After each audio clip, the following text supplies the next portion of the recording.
Let's call this work session back. Call the work session back to order. Any other business come for us with the work session? Motion to adjourn the work session, please. So moved. Let's call this meeting to order. Roll call, please. Kurt Smith. Here. Gustafson. Here. Perry. Here. Brabner. I'm sorry, J.R. Smith. Here. Brabner. Mayor. I am here, and since Becky decided to skip our district, whatever the hell you are, 4, And Ms. Brabner always the doesn't do newest last. grandfather amongst us, congratulations, sir. He'll be leading our invocation and pledge. If you please rise.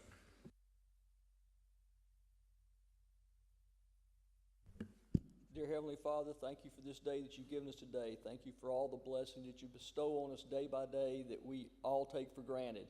Please keep your arms around our military as they protect the way of life that we enjoy here in this country, and look over all of our first responders that protect a life locally here in the city we live in.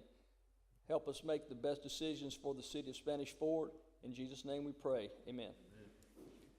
I pledge allegiance to the flag of the United States of America and to the republic for which it stands, one nation, under God, indivisible, with liberty and justice for all.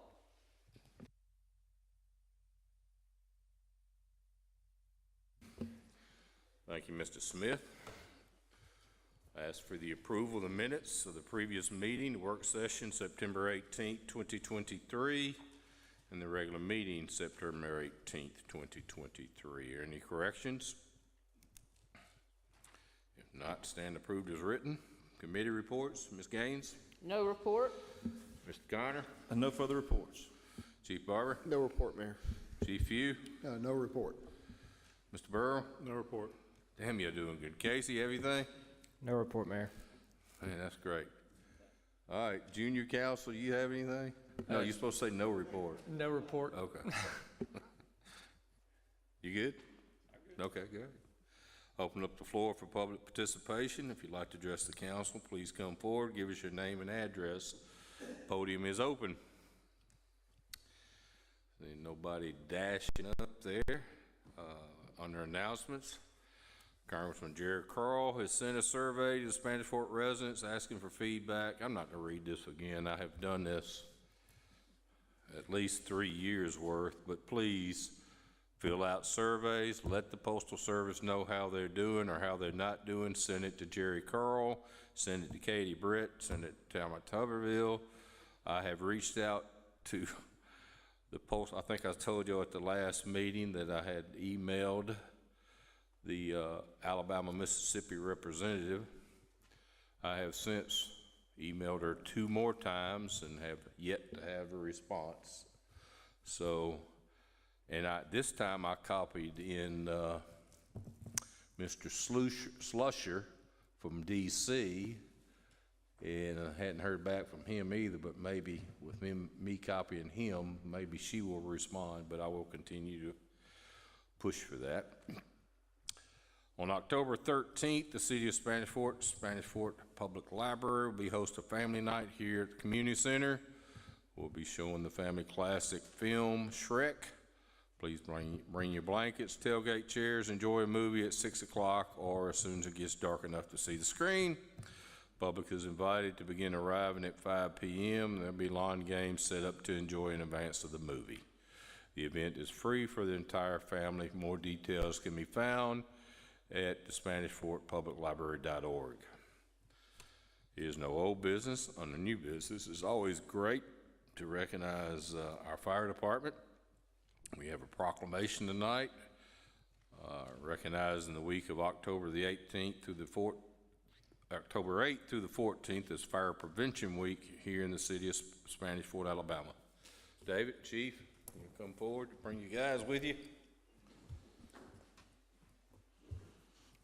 Becky, did I give you that? Yes, sir. I was holding it out. I see it somewhere.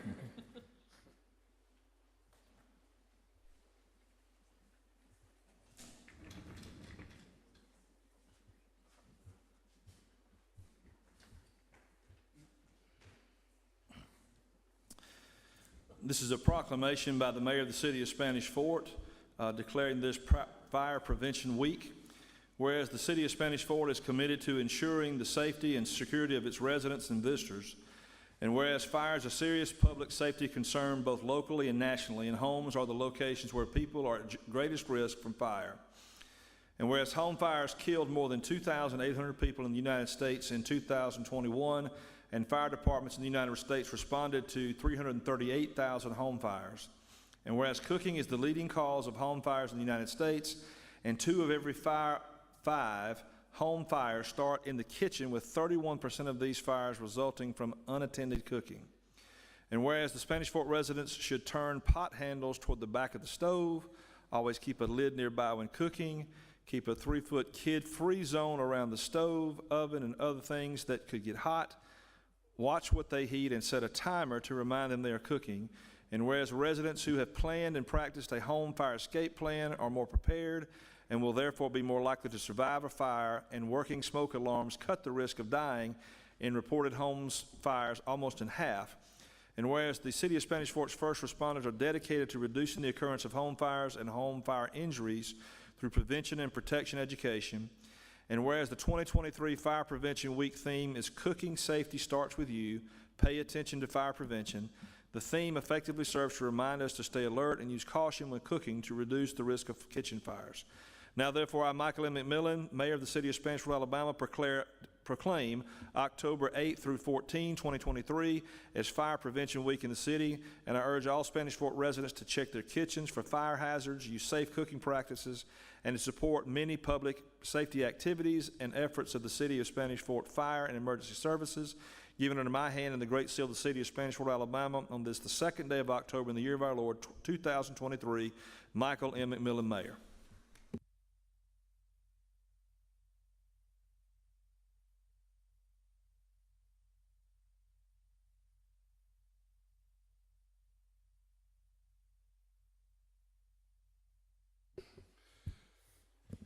I know the council's very proud of what y'all do. I know the citizens of our city appreciate y'all very much.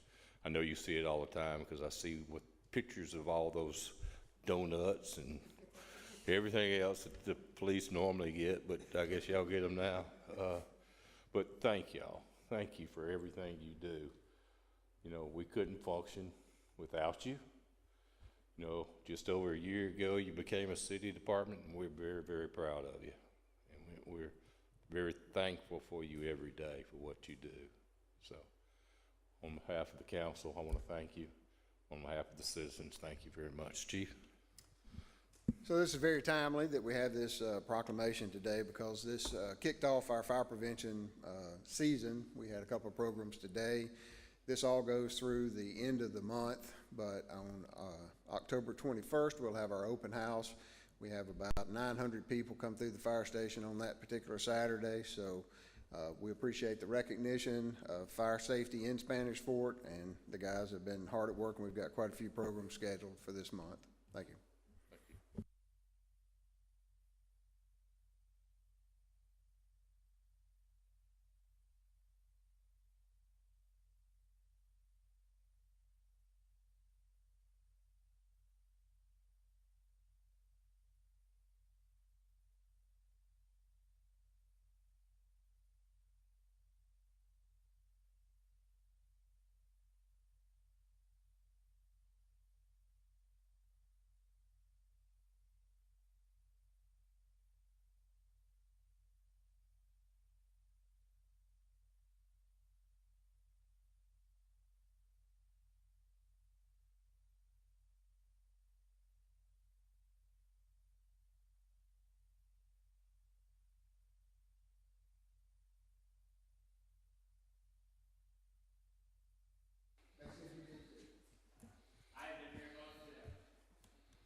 All right, moving to the agenda, I want to present ordinance number 644, 2023, an ordinance regulating litter in the city of Spanish Fort, Alabama. We'll have a public hearing on this. Mr. Connor? Mayor, this is an ordinance regulating littering in the city of Spanish Fort. And as we are having a public hearing, you've requested that we kind of go a little in-depth on this one. The definition section basically defines what garbage, household solid waste, junk cars, litter, private property, public property, basically deals with the definitions of the ordinance. Section 2 sets forth enforcement procedures as it relates to the police officers or other employees of the city designated to engage in this enforcement activity will have the authority to issue notices of violation, either in the form of a municipal ticket, a summons, or notices for first violators or offenders. And it sets up a summary proceeding or procedure for someone that desires to pay a ticket without going to court. First offense, paying the ticket within 10 days of receipt, or the fine, is $50 for an individual plus cost of court. For corporations, commercial entities, contractors, it's $500 if paid within the first 10 days. There also is a notice that's sent to the property owners to let them know of the violation. In Section 5, it authorizes, the city is hereby authorized to notify the owner of any open or vacant property of issues regarding their property, and the failure to deal with that in an orderly or timely manner would authorize the bringing of an action, either criminal proceedings or civil proceedings against that property owner. Section 6 sets forth the section penalties for a person found guilty of violating any provision of the court. It would be a fine not to exceed $500 or up to $500 for the first violation, again, plus cost of court. And then any person found guilty of subsequent violations may be fined an amount not to exceed $500 or up to the amount authorized by state law, which in some instances can be up to $1,000, whichever is greater, and can be imprisoned in up to 6 months in jail. Also, it allows for there to be, in lieu of going to jail or in addition to, community sentencing, such as picking up litter or taking other actions for community service related to the offense. Section 7 sets forth the general provisions that it is unlawful for any person to drop, deposit, discard, or dispose of litter, waste, debris in the city on either public or private property, to deposit or throw it alongside roads, streets, public rights of way, including bottles, glass, nails, cigarettes, cigars, and other items. And also determines and makes it possible, or states that in the event there's a wrecked or damaged vehicle, there's an obligation of the person removing the vehicle to clean the glass off the right-of-way. And then it also says no person shall drop litter from a vehicle along a right-of-way. Dumping is prohibited. All garbage has to be placed in an appropriate receptacle. The city has a contract with a local provider that is allowed by franchise to contract with the residents for their home and business garbage and trash collection. Section 9 basically requires individuals that are hauling any type of debris, construction debris, sand, gravel, to cover that vehicle and or secure it so that there's no loss or spillage occurring during the haul, and it makes it a violation to allow that to occur. No vehicles are to be moved on the highway if it's allowed to drop any type of debris, and there's also state offenses that are applicable to that as well as this municipal offense. It's the obligation of each property owner and commercial owner to keep their businesses and their surrounding public areas, including rights of way and sidewalks, free from debris or trash generated by their business or by their property.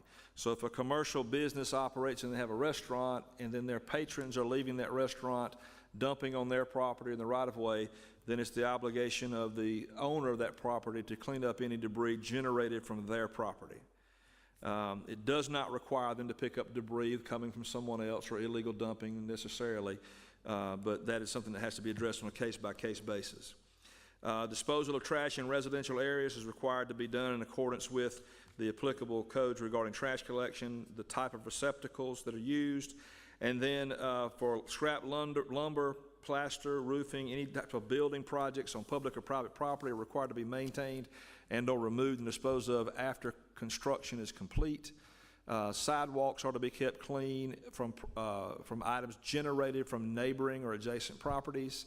And it is unlawful to sweep, deposit, or push litter, leaves, grass, or other debris into the roadway or any areas where it may wash into storm drains. trying to keep storm drains clear, especially with the levels of rain that we have and storm events, is very difficult if people allow their debris to get swept into the storm drains. It also requires that the receptacles be placed out at a certain time prior to and removed from the rights-of-way after they're placed by the right-of-way.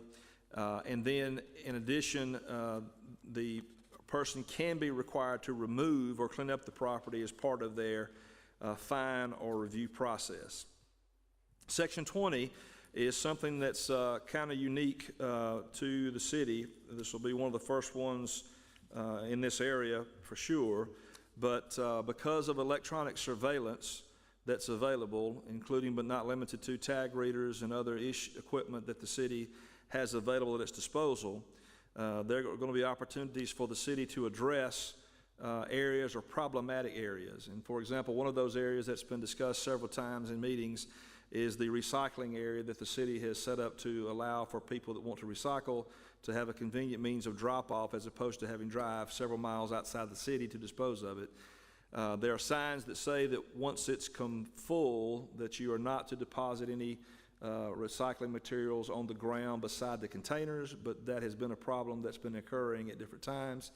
In addition, there are requirements that boxes and other items have to be broken down and appropriately placed to make sure that there's as much capacity for everyone that needs to use it. And furthermore, there's a limitation on the type of materials, be it gasoline, chemicals, batteries, and things that are not necessarily allowed to be disposed of through a recycling program of that nature and have to be disposed of in a different place.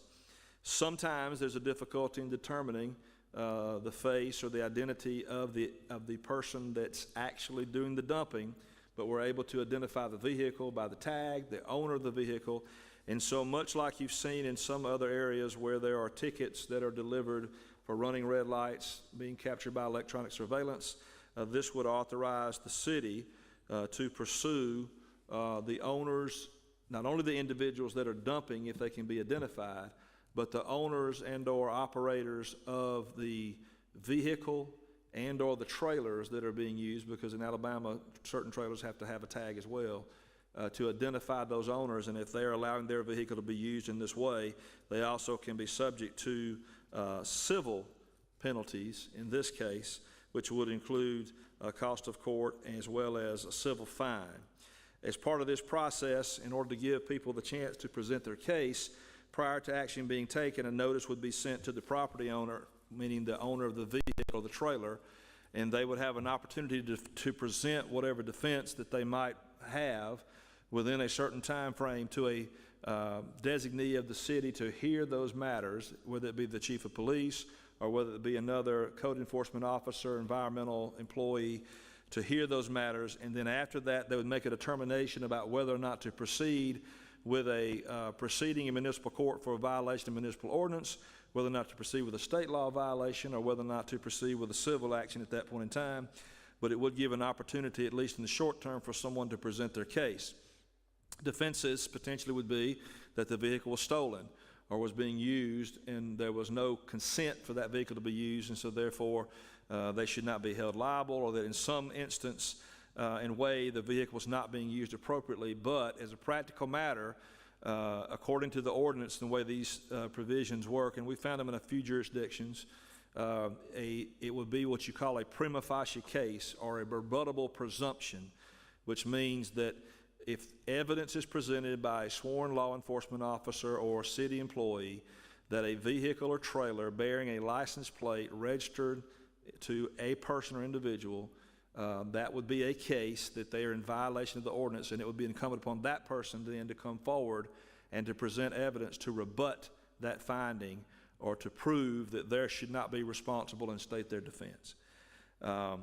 In addition, in Section 21, if litter is deposited in piles, sometimes you have instances where just dumps or areas where people just decide to dump on the side of the road or on people's property.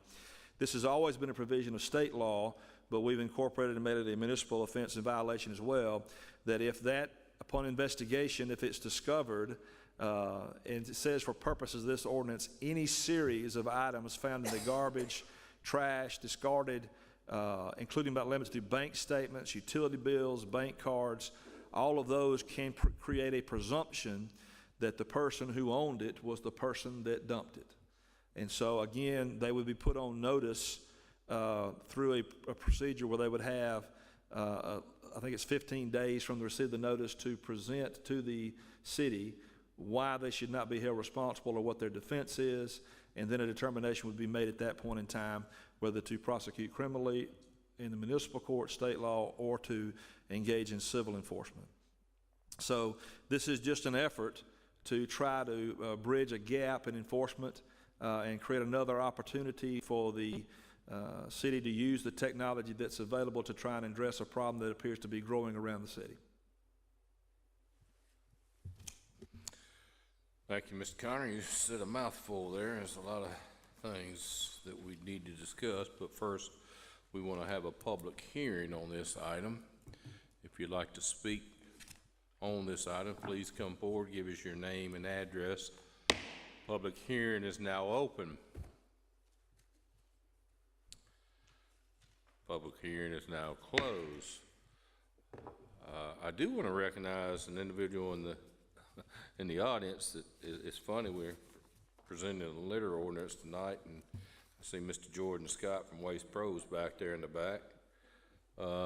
Timing was great. I want to thank Jordan and Waste Pro because they have really, you know, we've had issues at the recycling center for several years, and Waste Pro has stepped forward every time, and they have given us additional dumpsters and additional dumpsters. I think we added another one last week out there, but that's not the problem. It's not the volume of cardboard and recycling. The problem is people just throwing things on the ground. I mean, it could be couches, they could be barrels of stuff, and it's not recyclables, they're litter. And they throw it on the ground, and all we're trying to accomplish with this is to make our city a cleaner and better place. That's my personal thoughts on this. Any thoughts from the council? I'd like to go ahead and thank Mr. Scott since he's here tonight, because I have calls from my constituents when something doesn't go right, and he's always been very prompt in returning my call and correcting the issue. So I do appreciate that. Jordan? So I want to thank you on behalf of District 2 as well, because you've stepped up when maybe an item was forgotten or they kind of passed by it or the truck was full, but they've made an effort to come back out there and take it. So thank you for that. Y'all don't thank him too much because his contract ends this year and he's gonna want a raise or something. I don't know. Let's be careful what we're doing.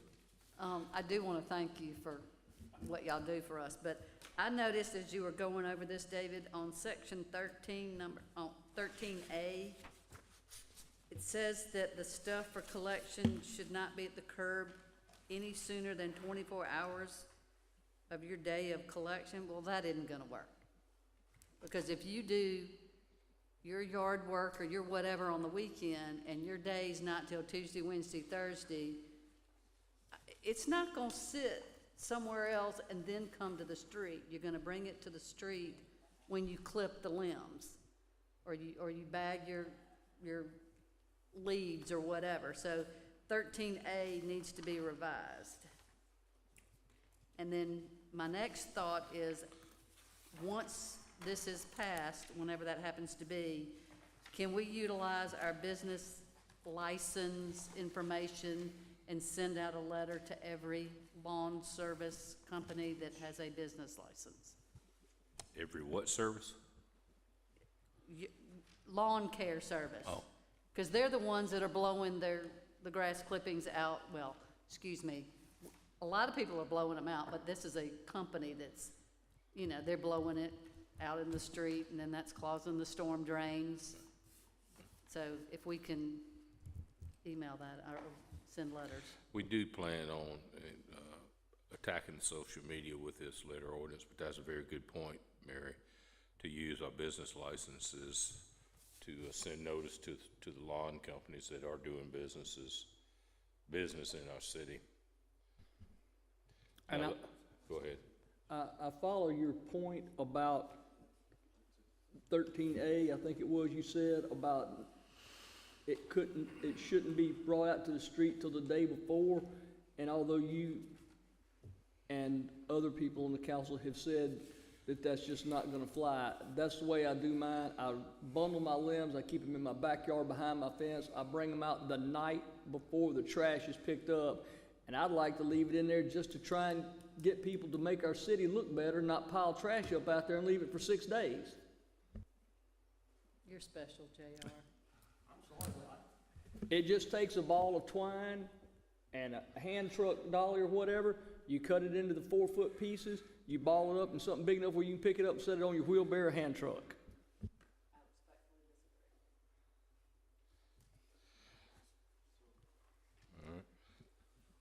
Any other comments?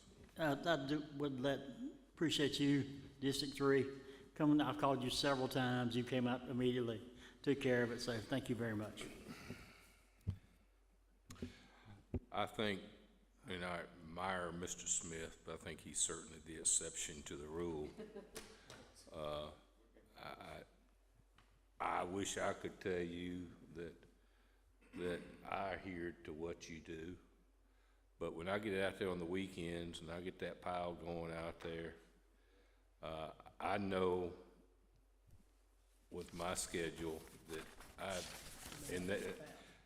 I could be anywhere, and I've got it, and I love my wife, but she ain't gonna take it out to the curb. I can assure you that. So the 24 hours, I think, is a problem all in all that I'd like to see addressed somehow. Mr. Connor, you have a suggestion with that? Do you want to increase it to 48, 72? Do you want to? Well, I mean, in my case, I'm gonna put it out on a Saturday or Sunday, and they don't pick up till Thursday in my neighborhood. Well, I think Jordan maybe can help answer this as well, because I don't think they necessarily stick to the pickup on the day that your trash gets picked up. Because I see the truck come through there several times during the week, and if it's there, they pick it up. Yes, they've got a big arm truck. Yeah, I don't think they that adhere to runs that schedule. If independently you wanna of your come trash. address us, that would be great. Every neighborhood there's a schedule. Excuse me, there's a schedule that they have for yard debris. Yes. I know in my neighborhood it's on a Thursday, and I can't depend on them picking up on a Monday or a Tuesday, because they have a schedule they have to live by if we want to get the city done. And Jordan, you can address this a little bit, hit that speak button if you would. Yes, so For me. we use two different types of equipment, right? So just the 4x4 bundles, that should be picked up on the same day as your garbage day, because you got a rear loader. And that's really the reason we run a rear loader in this city, because it's just as easy when you dump the can to grab the little bitty bundled piles or whatever it is. But we also use the grapple truck. And with that grapple truck, we have hesitated to give that commitment date, because then you're really held to that, right? So that's kind of, as we're running our routes, right, now we're looking to see where that grapple truck is needed. And so that day does bounce around a little bit. So I don't know if that helps, but if it's the 4x4 bundle, if it's the 4x4 bundle, then absolutely. I mean, that should go on the, that set day. But if it's a little more than that, then it may bounce around a little bit. All right, I think I misunderstood, Mayor, if I may ask one question, because I think I may have a solution. What is the scheduled day for the trash yard clippings pickup? Whatever your garbage day is, right? Okay. So because we're running a rear loader, so there's in theory, right, the rear loader, because there's a guy on the back, he dumps the garbage and reaches right down there and gets his little pile that takes him 2 seconds to collect on his way by. All right, 24 hours would be short for most people, 48 hours if your trash collection is anything other than Wednesday would be gone. So I think the mayor had a good point. What if it read, all trash, and Mary, what if it read, all trash as defined in section 1 of this ordinance shall be placed for collection at curbside no sooner than the Saturday prior to the designated day for such collection. So if your collection day is Wednesday, Thursday, for whatever it is that week, you can put it the Saturday before, but not 2 weeks before, not 3 weeks before, not 4 weeks before. It is. It's a thing.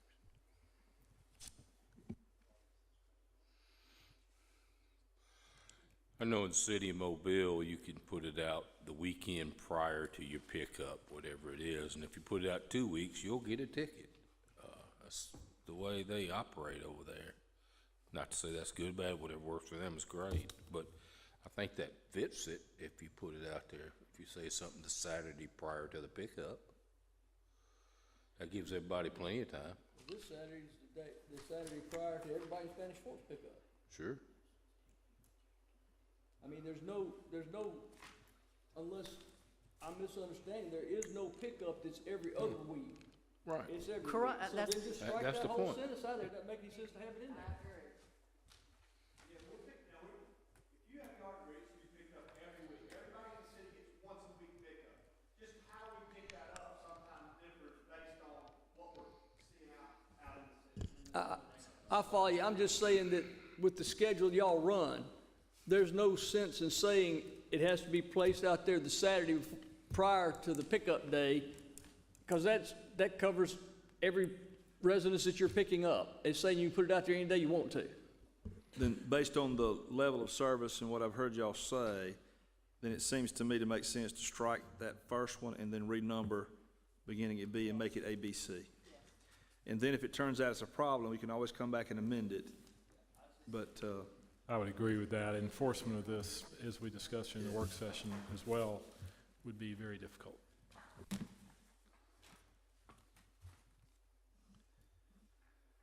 that work, Mary? Does that work, Mary?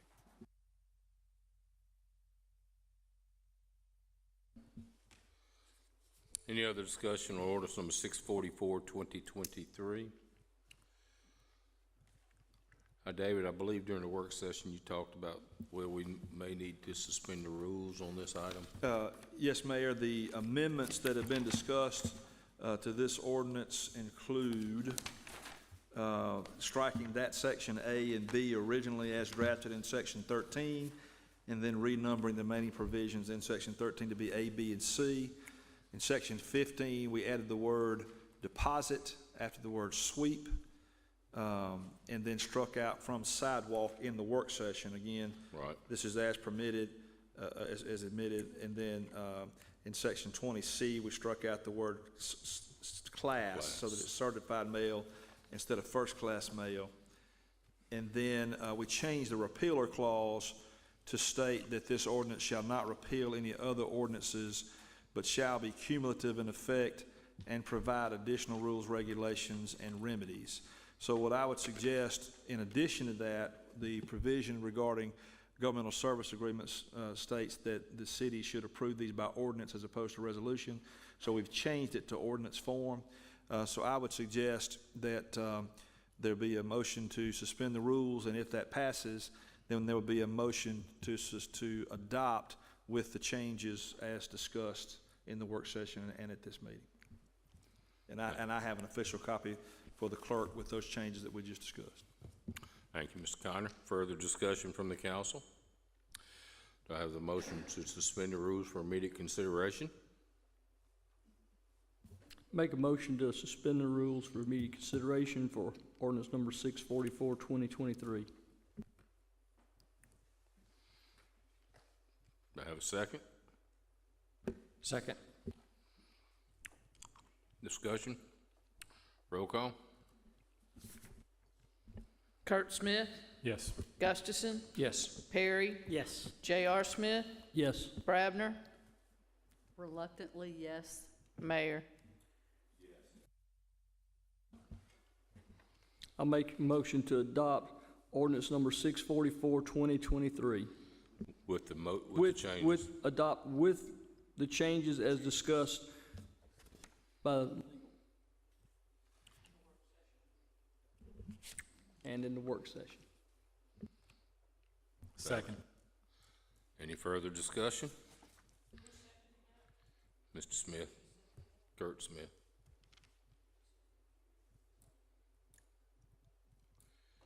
Any further discussion? Roll call, please. Kurt Smith, Yes. Gustafson, Yes. Perry, Yes. J.R. Smith, Yes. Brabner, Mayor. Yes. The ordinance is adopted. I'd like to introduce ordinance number 645, 2023, an ordinance exempting certain covered items from municipal sales and use tax during the last full weekend, February 2024, as authorized by Act Number 2012-256, as amended, generally referred to as the Alabama Severe Weather Preparedness Sales Tax Holiday Legislation. Mr. Connor? Mayor, this is legislation that authorizes local governmental entities to exempt the items covered in the act from its sales and use tax during the period of time from February 23, 2024, and ending at midnight on the following Sunday. The first day is Friday, Sunday, February 25, 2024. In this case, it would exempt those items from the city's 1.5% municipal sales and use tax for the purpose of purchasing items to prepare for severe weather. This does not exempt any sales from the district license fees that are levied at the Spanish Fort Town Center or at the Eastern Shore Center. Thank you, Mr. Connor. Any discussion from the council? This is being introduced tonight and will be on your October 16th agenda. I'd like to introduce ordinance number 646, 2023, an ordinance authorizing the mayor to execute a memorandum of understanding between the Baldwin County Commission, the Baldwin County Sheriff's Office, Baldwin County Schools, and the City of Spanish Fort. Mr. Connor? Mayor, this is a proposed ordinance establishing an agreement, or memorandum of understanding, between the Baldwin County Commission, Baldwin County Sheriff's Office, and Baldwin County Public Schools and the City of Spanish Fort. I do have a conflict on this item, and so I'm only presenting it for the purpose of discussion.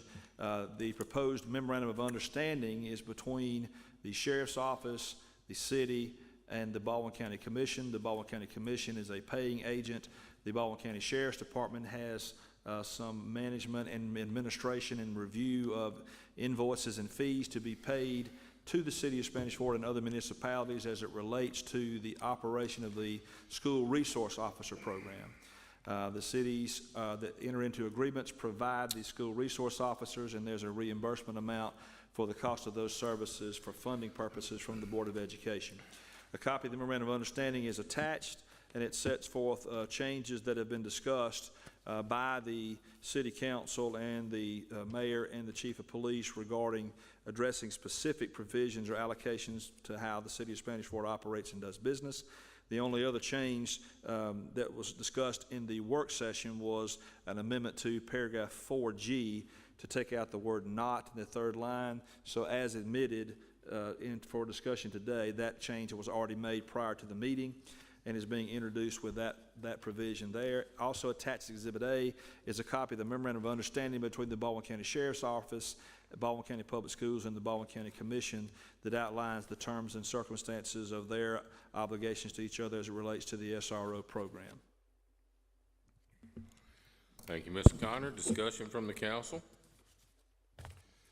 We have been entertaining this resolution for the last month and a half, and now we're being told by legal it needs to be an ordinance to move this forward. So with that in mind, I think it would be prudent to suspend the rules to move this forward. Do I have a motion to that effect? Make a motion, we suspend the rules so we can vote on the ordinance. Second. Any discussion? Roll call, please. Kurt Smith, Yes. Gustafson, Yes. Perry, Yes. J.R. Smith, Yes. Brabner, Yes. Mayor. Yes, to have a motion to adopt. Make a motion to adopt ordinance number 646-2023. Second. Discussion? Roll call, please. Kurt Smith, Recuse? Gustafson, Yes, with the Perry- changes made as directed. Perry, Yes. J.R. Smith, Yes. Brabner, Yes. Mayor. I'd like to present Resolution 1372, 2023, a resolution amending the personnel manual of the City of Spanish Fort, Alabama. Mr. Connor? Mayor, this is a proposed amendment to the personnel manual that in particular changes Section 8, B1, A, and B of the personnel manual to require additional notice in the event an employee resigns. Originally, it stated that 14 days' notice had to be given prior to the effective date, or the employee could be deemed to be for rehire, subject to determination by the mayor. Due to staffing issues and just how things are now working, it's been requested that this be changed to 30 days' notice in order to give time for replacements, training, so that the city is able to take care of its business. In addition, there was also an issue regarding, or change regarding employee pay and how that's determined based on resignation. Thank you, Mr. Connor. Discussion from the council? Do I have a motion to adopt? Motion to adopt resolutions 1372, 2023. Second. Discussion? Roll call, please. Kurt Smith, Yes. Gustafson, Yes. Perry, Yes. J.R. Smith, Yes. Brabner, Yes. Mayor. Yes, the resolution is adopted. I'd like to introduce Resolution 1374, 2023, a resolution authorizing the mayor to execute a proposal with Sunset Contracting, Inc. for asphalt repairs at Spirit Park and Wimbrett Way. Mr. Connor? Mayor, this proposed resolution is to authorize the mayor to enter into a contract with Sunset Contracting, Inc. for the provision of services and to repair a sinkhole at Spirit Park in the amount of $4,277, and to repair sidewalk and storm drain issues in the right-of-way at 32322 Wimbrett Way in the amount of $21,385. Copies of the proposals are attached as Exhibit 1. Thank you, Mr. Connor. Discussion from the council? This is being introduced tonight, will be on your october 16th agenda. Any further business coming before the council tonight? Have a motion to adjourn? So moved.